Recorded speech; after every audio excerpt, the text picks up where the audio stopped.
One evening, I urgently reached out to my younger brother, Edward. I had terrible news. Our parents were gravely ill, and he needed to come home immediately. My voice trembled as I explained the seriousness of the situation, but Edward remained cold and dismissive. He told me he was too busy with work, that he was in the middle of an important business trip, and that I was overreacting. Before I could say anything else, he ended the call abruptly. I tried calling back, but he didn't answer.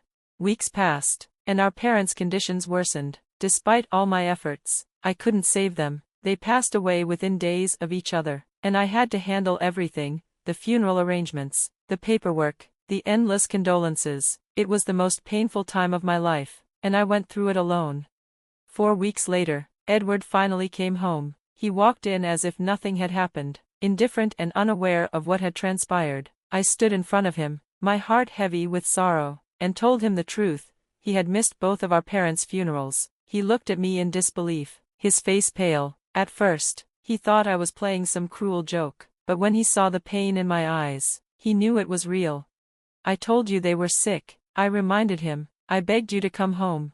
Edward stood frozen, unable to speak. Guilt and regret washed over him, but it was too late. There was nothing he could do to turn back time. My name is Janet Rachel. I am 51 years old, and my life has always revolved around my family. When I was younger, I had a promising career in administration, but after getting married, I chose to step away from it to dedicate myself to my home and loved ones. I met Edward back in college. We weren't siblings by blood, but we grew up together, bonded by our shared love for paddle. Our relationship didn't start off friendly. Edward was the leader of the paddle club, serious and strict, while I was a beginner struggling to keep up. He didn't have much patience for those who weren't skilled, and I spent more time picking up balls than actually playing. Determined to prove myself, I practiced tirelessly on my own. One day, during practice, I finally returned one of his powerful serves with precision. The entire club fell silent, including Edward. It was the first time he looked at me with respect. That moment changed everything. Over time, our interactions softened, and a friendship began to form. What started as mutual respect soon turned into something deeper. Edward remained strict, but I found myself drawn to him. Then, one night after a group gathering, he walked me home and confessed his feelings for me. I never expected this, he admitted, his usual confident demeanor faltering. But I think I've fallen for you. His confession surprised me, but I was overjoyed. I had feelings for him too, though he had never shown any direct affection before. Without hesitation, I accepted, and we started our relationship. Edward insisted on keeping it a secret from the club, worried about how it might affect team dynamics. I didn't mind. I was in love, and being with him was all that mattered.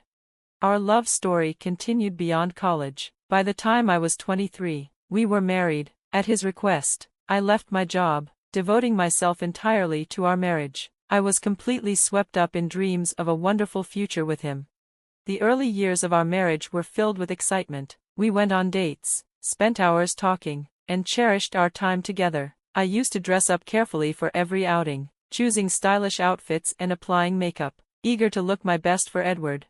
But over time, things changed. As the years went by, our passionate love settled into a predictable routine. My once fashionable wardrobe was replaced with comfortable clothes, loose skirts with elastic waistbands, practical and easy to wear. I stopped wearing makeup since I rarely left the house. My youthful slim figure changed with time, and I became more aware of how different I looked compared to my younger self.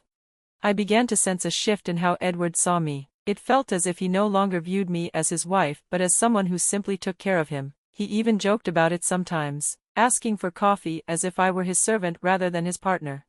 Edward's parents lived nearby, just a 20-minute walk from our home. They were kind and caring people, always looking out for me, and I felt a deep sense of responsibility toward them. Recently, however, their health had started to decline.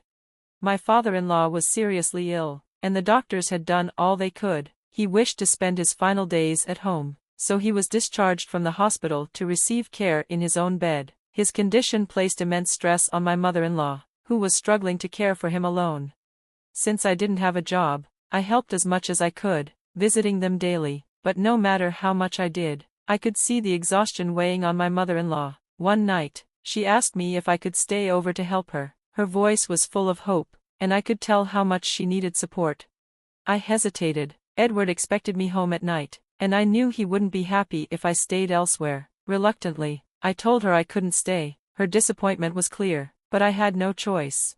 Edward had always been the dominant presence in our home. He never helped with household chores and expected dinner on the table every evening. If I was late or if the meal wasn't fresh, his temper would flare. One night, I arrived home later than usual after tending to his father. Instead of showing concern, Edward was furious. He cared more about his dinner being late than his father's health. I said nothing, knowing that arguing would only make things worse. Lately, Edward had been staying out late, sometimes coming home intoxicated. When I asked about it, he shrugged. "It's my money," he said. "I can do what I want." He often spent time with a single coworker, a man who lived alone. Edward claimed they enjoyed drinking together and that there was nothing to worry about. One day, out of nowhere, Edward announced he was going on a 3-week trip to Thailand. He had already made arrangements, requested leave from work, and planned his itinerary. I was stunned. "What about me?" I asked. "I don't even have a passport." Edward barely looked up. "You don't need one," he replied. "You're not coming." This revelation hit me hard. We had never even gone on a proper honeymoon, and now he was taking a vacation without me. Curious, I asked who he was traveling with. "A coworker," he said dismissively, then changed the subject to ask about dinner. On the morning of his departure, he left early, barely saying goodbye. By noon, I sat in our quiet house, reflecting on how much had changed between us. The man I had once loved so deeply now felt like a stranger, and I was left wondering where I truly belonged in his life. One afternoon, I hesitated before dialing Edward's number. My hands trembled slightly, but I knew I had to call him. His parents were extremely ill, and someone needed to inform him. When he finally answered, his voice was sharp and impatient. "What do you want?" "I'm about to board a plane," he snapped. I took a deep breath and tried to explain. "Edward, your parents' health is getting worse. They need you here." But Edward showed no concern. "I'm on vacation," he said coldly. "Handle it yourself." And with that, he hung up. I stared at my phone in disbelief. I tried calling again, but he ignored my calls. His lack of empathy left me speechless. As I sat there, I muttered under my breath, "You'll regret this, Edward." 3 weeks later, Edward finally returned from his trip, looking relaxed and carefree. The moment I saw him, my anger bubbled up. He acted as if nothing had happened. I approached him and spoke firmly. "Edward, your parents passed away while you were gone." He froze, his face filling with shock. "You're lying," he said, shaking his head.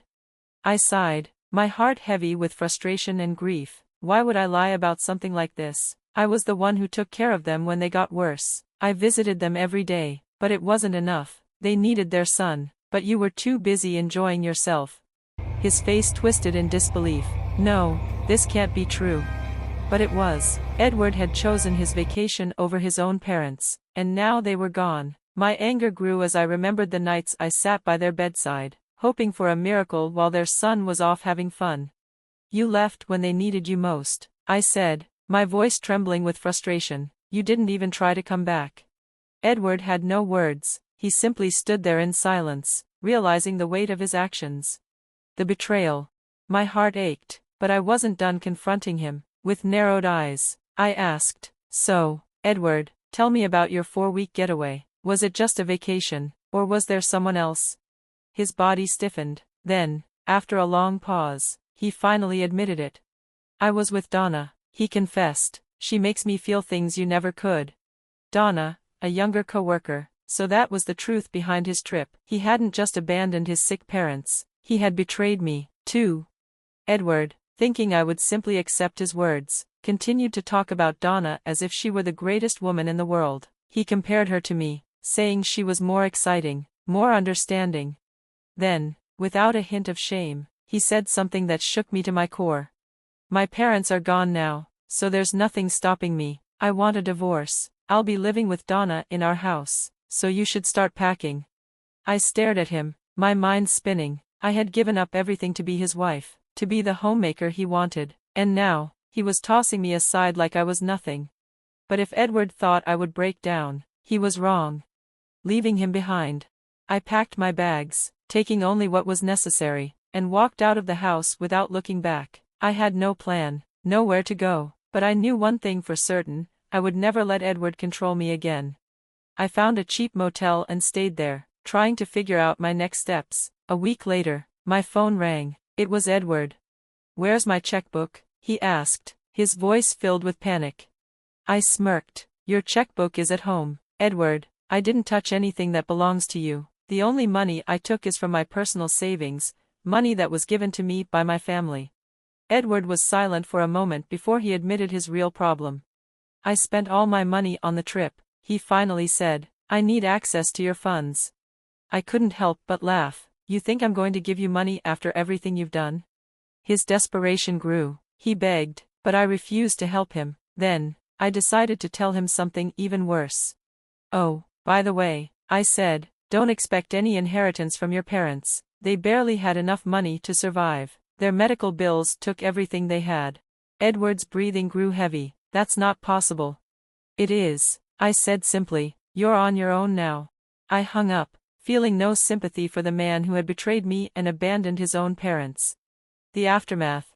Edward's life quickly crumbled. His finances were a mess. Donna, realizing he had no more money or status, left him. At work, people found out about his affair, leading to his demotion. He was no longer the arrogant man who once stood so confidently before me.